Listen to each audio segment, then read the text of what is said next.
જોઈ રહ્યા છો સંદેશ ન્યૂઝ આપની સાથે હું ભાવિની મહત્વના સમાચારથી શરૂઆત કરીએ તો રાજકોટના જંગલેશ્વરમાં વીઆઈપી ડિમોલિશન મામલે મનપા કમિશનર દ્વારા તપાસની સમિતિની રચના કરવામાં આવી। સમિતિ રચાયા બાદ 2 દિવસમાં અધ્યક્ષ બદલાયા છે। અગાઉ ડેપ્યુટી કમિશનર ચેતન નંદાણી અધ્યક્ષ હતા, ત્યારે હવે કેતન જોશીને સમિતિના અધ્યક્ષ બનાવવામાં આવ્યા છે। ડિમોલિશન મનપા દ્વારા વીઆઈપી ખર્ચ કરાયો હતો, ત્યારે હવે ખર્ચને લઈને વિવાદ સર્જાયો હતો। હવે વિવાદના અંતે જે સમિતિની રચના તપાસ માટે કરવામાં આવી, એ સમિતિની રચનામાં એક પછી એક 2 અધ્યક્ષ બદલાઈ ચૂક્યા છે। અગાઉ મનપા કમિશનર દ્વારા સમગ્ર કૌભાંડના તપાસ માટે સમિતિની રચના કરવામાં આવી હતી, જો કે સમિતિની રચના બાદ 2 જ દિવસમાં અધ્યક્ષને બદલી દેવામાં આવ્યા। અગાઉ ડેપ્યુટી કમિશનર ચેતન નંદાણી હતા અધ્યક્ષ, જેમની દેખરેખ હેઠળ આખા મુદ્દાની તપાસ થવાની હતી, આખા મામલાની તપાસ થવાની હતી, પરંતુ હવે તેમની જગ્યાએ કેતન જોશીને સમિતિના અધ્યક્ષ બનાવવામાં આવ્યા છે। એટલે કે 2 જ દિવસમાં અધ્યક્ષ બદલવાનું કારણ શું, તેને લઈ હવે ચર્ચાને સવાલ છે। 2 દિવસમાં જ ડેપ્યુટી કમિશનરને તપાસ કમિટીના અધ્યક્ષ પદેથી દૂર કરી દેવામાં આવ્યા, ત્યારે અનેક તર્ક વિતર્ક સર્જાઈ રહ્યા છે। જંગલેશ્વરમાં ડિમોલિશન કરવામાં આવ્યું હતું, જેમાં કરોડો રૂપિયાનો ખર્ચ બતાવવામાં આવ્યો। ખાણીપીણીના લાખો રૂપિયાના બિલ મૂકવામાં આવ્યા, પાણીનું બિલ 12 લાખ રૂપિયા જેટલું મૂકવામાં આવ્યું, અને ખર્ચ જે સમગ્ર ખર્ચ હતો ડિમોલિશન દરમિયાનનો એ 3 કરોડને પારે આંકડો બતાવવામાં આવ્યો, અને આ બિલ મંજૂર કરવા માટે મૂકવામાં આવ્યા હતા। જોકે ત્યારબાદ વિવાદની શરૂઆત થઈ અને વિપક્ષે પણ સવાલ ઉઠાવ્યા અને વિરોધ કર્યો હતો।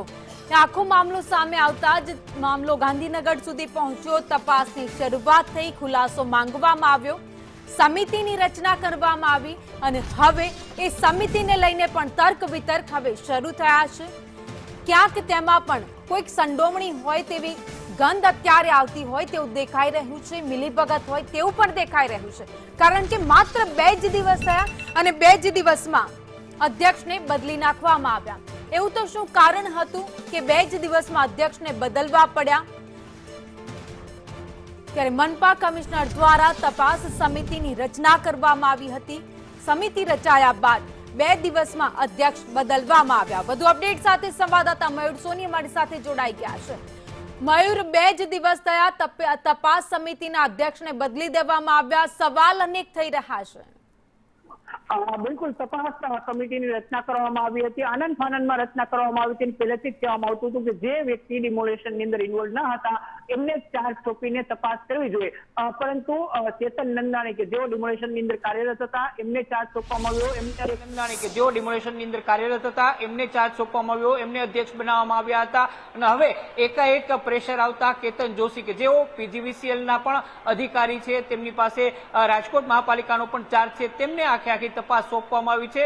હું તમને સીધી ચેમ્બર બતાવવા માંગીશ। કેતન જોશી રાજકોટ મહાપાલિકાનો જે કમિશનર વિભાગ છે તેની અંદર તેમની ચેમ્બર આવેલી છે। આઈએએસ અધિકારી હોવાના કારણે અહીંયા એમને નાયબ કમિશનર છે એમનો પણ ચાર્જ સોંપવામાં આવ્યો છે।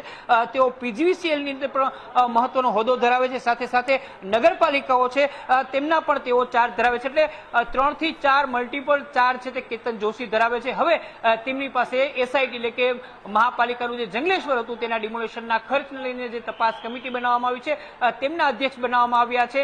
3 દિવસ કરતા વધુ સમય થઈ ગયો છે આ તપાસ કમિટીને, પરંતુ હજુ સુધી કોઈ જ પ્રકારની પ્રગતિ છે એ કાર્યની અંદર જોવા નથી મળી રહી। મહત્વની વાત એ છે કે પહેલા દિવસે જ એવું કહેવાયું હતું કે તપાસ કમિટી છે એ તાત્કાલિક અસરથી કાર્યરત થઈ જશે, પરંતુ પહેલા દિવસે બિલ અથવા તો એક પણ પ્રકારની વિગતો છે એ તપાસ કમિટીના તે વખતના અધ્યક્ષ છે તેમને પહોંચાડવામાં ના આવી હતી, અને હવે નવા અધ્યક્ષ બનાવવામાં આવ્યા છે, એટલે એમને આખો ચાર્જ સોંપી દેવામાં આવ્યો છે। તપાસ ક્યારે શરૂ થશે, કયા પ્રકારે શરૂ થશે, તેને લઈને અનેક સવાલો અને અનેક અનિશ્ચિતતા છે અહીંયા જોવા મળી રહી છે। આભાર માહિતી માટે। એટલે કે હવે તપાસ સમિતિના અધ્યક્ષ બદલાઈ ગયા છે, હવે કઈ દિશામાં અને કેવી રીતે તપાસ થાય છે તેના ઉપર સૌની નજર છે।